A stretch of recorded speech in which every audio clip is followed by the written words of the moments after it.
Hello, everybody. It's nice to see a couple of familiar faces in here. Just put your hands up if I've met you before. There's a few of you in here. It's really nice to see you guys at this event and see how I've changed. So, I'm going to start today with a little bit of a message from the management team here. So if you can all just turn your attention to the board and read that sign for a moment, that would be fantastic. Who wants to take a crack at reading that? Any guesses? All right, I'll do a bit of translating for you. It says, warning, fire, please leave in an orderly manner. Now, that's not actually a message from the management team. I did play a little bit of a trick on you there. But I think it does show a very, very important issue. And that is when you can't read, when you are illiterate, there are a lot of situations that can be life-threatening, like this one. But it's not just in these life or death moments where being illiterate can have an impact. It impacts every single element of your life. Every moment of your day is impacted and changed by this inability. I'll give you an example. A couple of years ago in 2019, my mum and I went to Russia. Now, between the two of us, we speak a whopping zero Russian. So, the organisation that we went with were lucky enough and kind enough to lend us a translator while we were there, and she went with us everywhere. But on our very first day when we went out by ourselves, she gave us a couple of little terms to just learn to understand, this is how you ask for a bathroom, this is how you say thank you. And we had a little bit of an understanding. And so we went on our adventure to the zoo, and we were so excited. And about halfway through the day, my mum went, ooh, we got a problem. I need to go to the bathroom. And so we went on another little adventure, and we found a bathroom, and we thought we were really, really prepared. We knew the signal for men, we knew the signal for women. We were good at this. This was going to work. And we got there, and the zoo had decided to be just a little bit funny, and instead of putting male and female, had put animal names, like lion and lioness. So you can imagine we're standing there, we're like, oh no, this is a bit of a problem. What are we going to do? And so we stood there for a couple of minutes and debated. We were trying to figure out, that looks similar, so maybe that means that, or maybe it means this.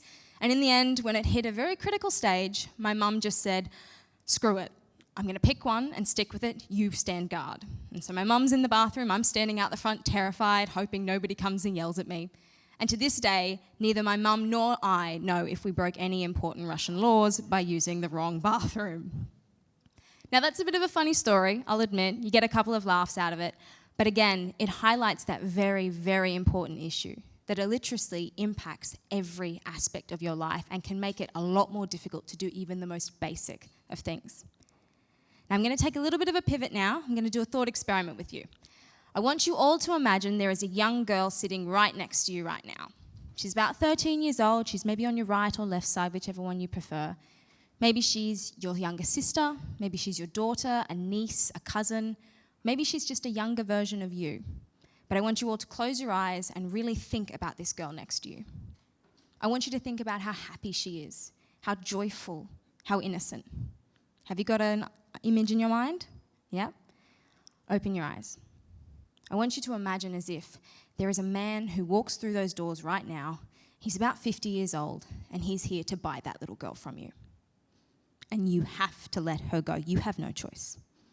Because you have an entire family you need to feed, and that is your only option to getting any sort of money. And so you watch as this young girl realizes, you watch as she is taken out of those doors, terrified, crying, and you have nothing you can do about it because it is your last resort. It is your last option. Now, that's not happening to us here. None of you will have probably ever experienced that, but it is happening around the world. There are plenty of young girls who are destined to this fate, and let's not sugarcoat it. We know what happens to those child brides. We know they're destined to a life of rape and abuse and financial manipulation. That is the reality for girls around the world. Now, around the world, there are roughly 781 million people who cannot read or write, and I now have given you the information you need to understand how that inability impacts every aspect of your life and makes you more susceptible, particularly if you're a young woman, to being in a situation where you could be a child bride. Now, of that 781 million, roughly 2/3 of those are women, and 119 million of them are young girls who aren't even given the opportunity to enter the education race. These are girls who are disadvantaged from the get-go. How terrifying is that? That there's 119 million of us around the world who can't even get a leg up at the beginning. I don't know about you, but that is a very, very disheartening number for me. But it doesn't have to be that disheartening, because we can address it. I know, because I've been working on this for a number of years. And it's important that we do start raising our voice, start advocating for this issue, and start helping these young girls access their education, because it is possible. We see all these organisations around the world that are working towards gender inequality. And as I said, we need to start really working on it before. And I agree with what you said before, that we need to take faster action towards addressing these goals like gender inequality. Because right now, there is a young girl around the world who is being forced out of school and forced to work to feed her family.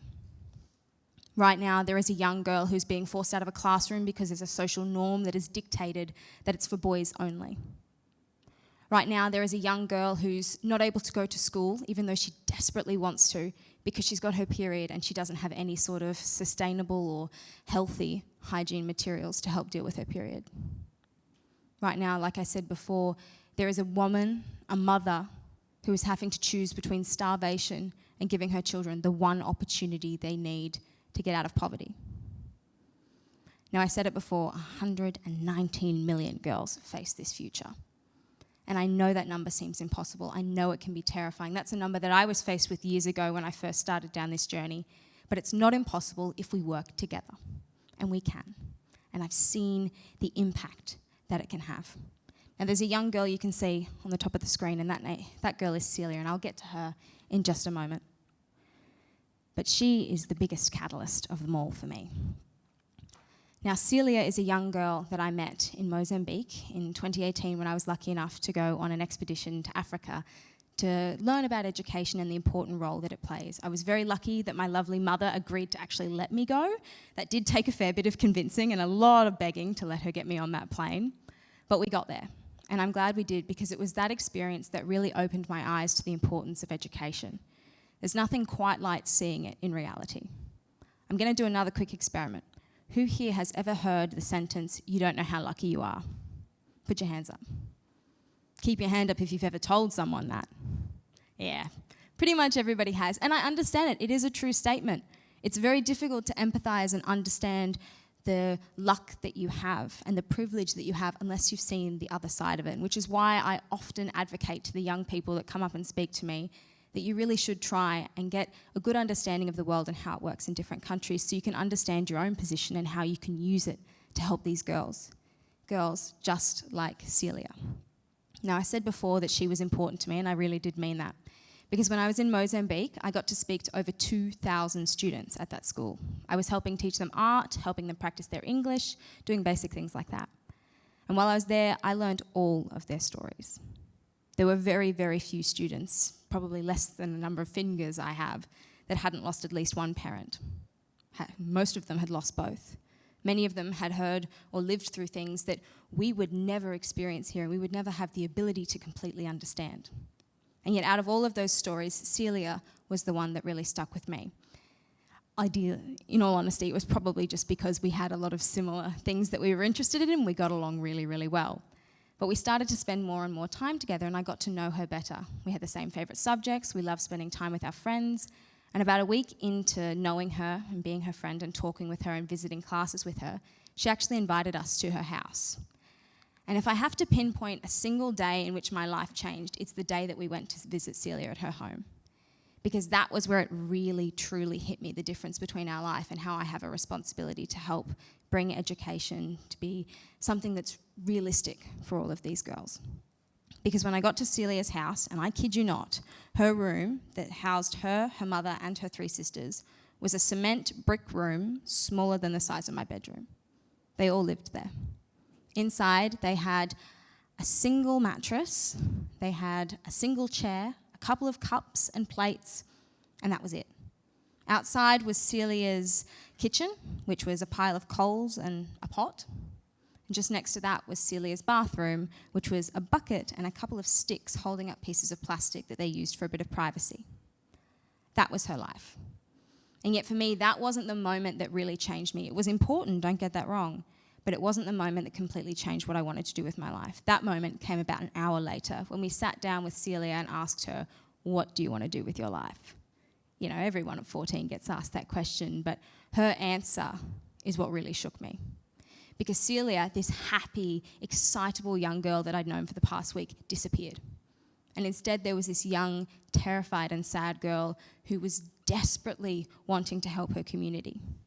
And she just burst into tears and she told us how much she wanted to change her community by becoming a judge and helping those people that had had injustices happen to them get that justice that they so desperately needed. And that's such an admirable goal, isn't it? I think we can all recognise that. But the sad part about that story is that a couple of weeks later, Celia was going to actually have to leave school. And for her, just like the millions of other girls around the world every year, that reason was because she couldn't afford it. And her mother was faced with the opportunity, or the choice really, of choosing between feeding her family and giving Celia the one opportunity she had to get out of poverty. That's a pretty tough choice. I'm sure there's a few parents in this room. Can you imagine making that decision for your child? It would be horrible. I'm only 19, but even I understand that that would be the most heartbreaking decision to ever have to make. And so when I came home, I had that little seed, that little desire in me to help give Celia that opportunity that she needed to become that change maker in her community, because she has the passion. She wants to make that change. She just needs a little bit of help getting there. And I know that it's possible, as I said, because that's what I've been working towards for years. Because when I came home, we ran a small little art competition with the goal of raising enough money to just put Celia through the rest of high school. Just give her that high school graduation, let her get a job, let her have that bit of financial independence, and let her have a better future. But it went so much further than that. We held one exhibition and we made enough money to actually support 3 girls through the rest of their high school. So we found a few girls, we sponsored them, and they were lucky enough to graduate. They worked really, really hard. I saw all their grades.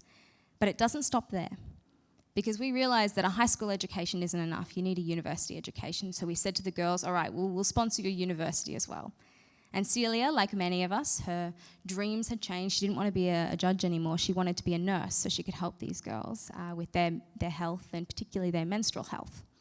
And so we said, all right, go to school, be a nurse. We'll pay for it. It'll be all good. But while she was at school, she came back to us and said, I've got another idea.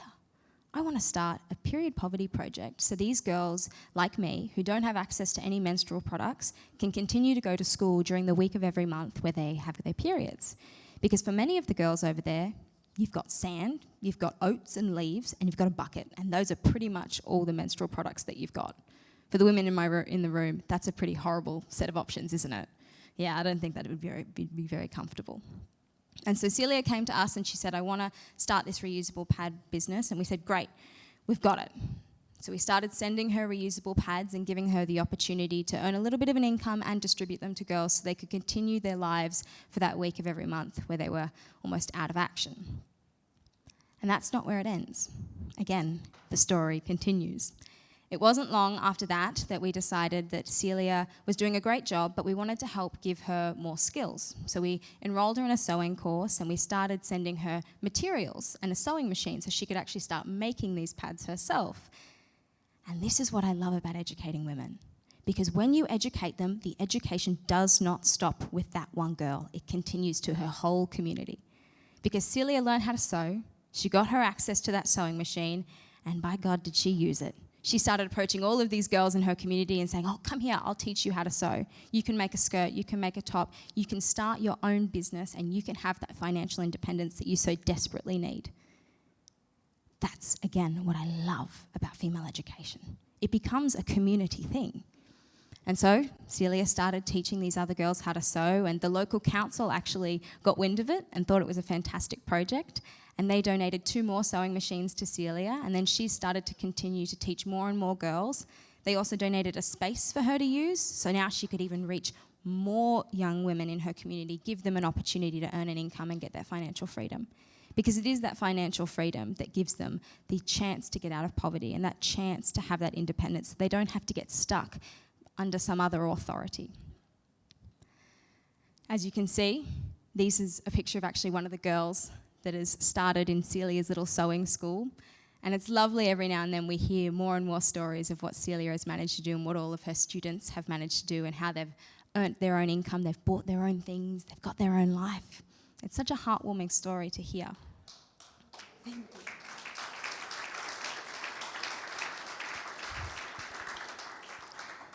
I'm personally very, very proud of what 8x8 has managed to achieve over the years, and I'm very grateful that I've been lucky enough, thanks to my mother actually and all of her support, to be able to share Celia's story all over the world. I visited Russia, the United Nations headquarters in New York. I've spoken at universities in India, Indonesia, and Malaysia, all about the importance and the difference that an education can make to these young girls, and how that translates into building up their entire community. Now, as I said, I'm a very lucky person, I recognise that. And so, after the first success, where we raised about $10,000 to help those girls, I said, great, this is not stopping. We're going to continue this forever. And so every year, that 8x8 art exhibition has turned into an annual event where we continue to raise money. And over the past 6 years, we've been lucky enough, through the support of the community and through the hard work of the volunteers at 8x8, to raise over $250,000 for 8x8, as well as educate 14 girls.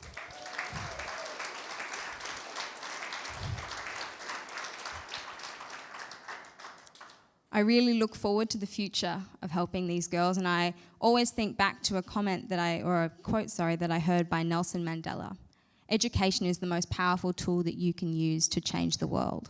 He says weapon, but I like to use the word tool. And I really agree with that, because there's 17 SDGs, and every single one of them can be improved and worked on, provided we first educate these girls. So thank you very much, everybody, for listening to this message. If you take anything away from today, I want you to imagine that young girl next to you. I want you to imagine the life that she will live uneducated, and I want you to realize the power that you have to give her that opportunity, to give her that chance at an education and give her that chance at a better life, because it won't stop with her. Educating women is a never-ending cycle, and there are only good things that can come from it. Thank you.